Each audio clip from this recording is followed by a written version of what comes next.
A year ago this week, Hells Angel associate Anthony Zervis was bashed to death in full public view in a bikie brawl at Sydney's domestic airport. It prompted a police crackdown on bikie gangs as governments around the country developed controversial new laws to tackle the clubs.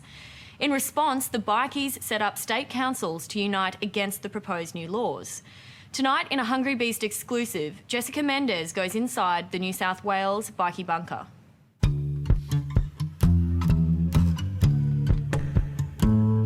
This is a meeting of the United Motorcycle Council of New South Wales. Every 2 weeks, the leaders of self-described outlaw clubs like the Hells Angels, Nomads, Finks and Rebels meet with Christian and military clubs like God Squad and the Vietnam Veterans. That's from the last meeting. We had Margaret here from the PR company. She's talking to us about the ABC. They're here tonight. After the Sydney airport bashing, the bikies became concerned that new gang laws would threaten all clubs equally. Bikie councils were formed across the country. In New South Wales, 18 clubs united to lobby against the laws and help resolve disputes. The council also hired a PR company to address what everyone here concedes is a serious image problem. How do you guys think the public see you? They're blinded. They don't see who we are. Like, we're the average person. We just got an interest in bikes. They see what they want to see. Yeah. They see us as criminals. It does seem to a lot of people like you guys enjoy that, having that really sort of menacing and scary image. I think people get scared because they know if they fuck around with us, we have brothers that will back us up. We're not going to let a brother bleed when we're not bleeding. And what sort of disagreements do you guys have? Respect. You got to respect each other. If you don't show respect, you don't get it in return. Anyone want to add to that? A lot of it comes down to perceived lack of respect on one party or another, or actual lack of respect from one party to another. We're trying to get a hold of that, as you can see here, so... There's no truth to it. We all have to understand that if we keep continually arguing with each other, that the world's going to end.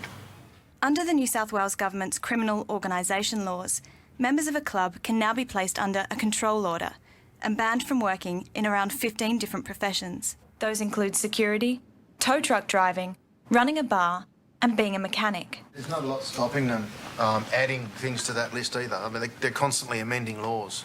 We could do an experiment. I could tell you who I work for and we'll see how quickly they put that on the list, but The laws also ban them from associating. Meeting another member under a control order would result in automatic arrest. Anybody who's seen with us are classed as associate. So fundamentally now, you're a biker bitch. Yeah.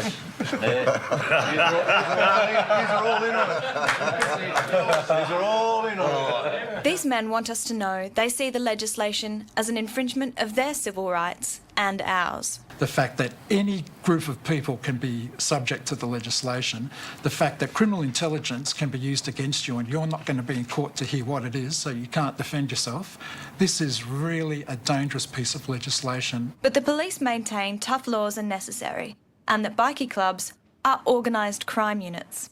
The bikies see it differently. That's one thing that the media beef up and everything. So like I said before, if you ever went to one of our meetings, we're not that organised. Defence, huh?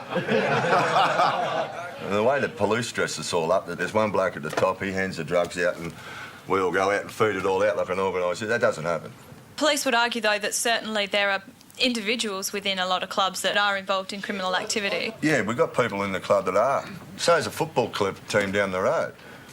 Read the headlines in the last So is the week. Labor government. And so is our police force. Are they an organised crime unit? Not everyone's buying the idea that relations between the clubs are as relaxed as they seem in this room. According to a recent article, a bikie war is still simmering. That's just more police propaganda. Nothing's been happening, so paper sales would be down. It's like a soap opera. They want to read the next instalment. Just had a joke with the Angels. You read that article, apparently we're going to war over tattoo parlours we both own. We know nothing of this. It's a complete blow-up. That was a, you know, they just want to keep writing a saga about it. I don't think the public realise we're fathers, We're grandfathers. How many people here have kids? Look at that. They wrote about our wives having Gucci bags. I said, my wife ain't got a Gucci bag. Every time something comes up about the big bad bikies, I've noticed car drivers are more likely to sit up your backside when you're on your bike. They see someone with a patch on their back and they go, oh, beauty, let's hassle him. Why? I've got a wife at home I want to get home to. To listen to a fart. You know, when she watches this, when this comes out, she's going to kill me, you know. Why do you think I'm wearing long sleeves? She bashes me, covered in bruises. I think a prime example is Vietnam veterans. Because we've got a back patch on, we are a 1% club in the eyes of the police. Hotels and everything else, we're treated exactly the same.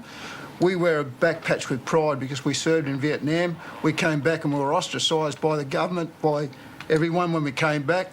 At least the bikies give us a chance. We fought for this country and we cop all the shit. The council is keen for us to understand that bikies are just like you and me. But some of the men here see violence and lawlessness in a very different way to most Australians. Our attitudes are pretty old and raw. We deal with what we deal with. There's so many people out there that walk the earth who'd love to be able to go bop someone over the back of the head with a bat because he pissed him off. We just fundamentally, we just do it our way.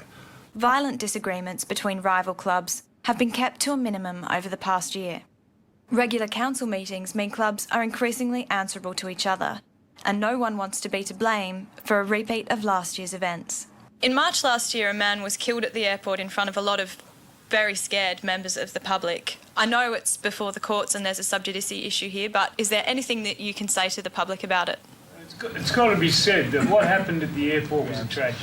But the fact of the matter is, you open the newspaper any day of the week and you're reading about similar sorts of stories that don't continue getting the same thing. It's there one week and it's wrapping your chips the next week or whatever. And the whole story just goes away in that particular time. This one hasn't, because they're motorcyclists.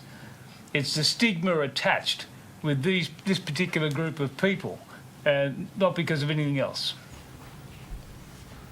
You look what else happens in the world. Get over it. Build a bridge. It's moments like these that make you wonder if a PR strategy will be enough to save the bikies. In the meantime, the irony of being brought together by laws designed to keep them apart hasn't escaped anyone. In a way, the government helped us come together. The police want to tear us apart and have us fighting, and the government, in the same light, pulled us together or pushed us together.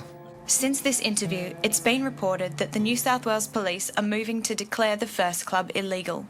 It's not clear how long the council and the relative calm it has brought will last. I declare this civil rights meeting closed. Thank you, everyone.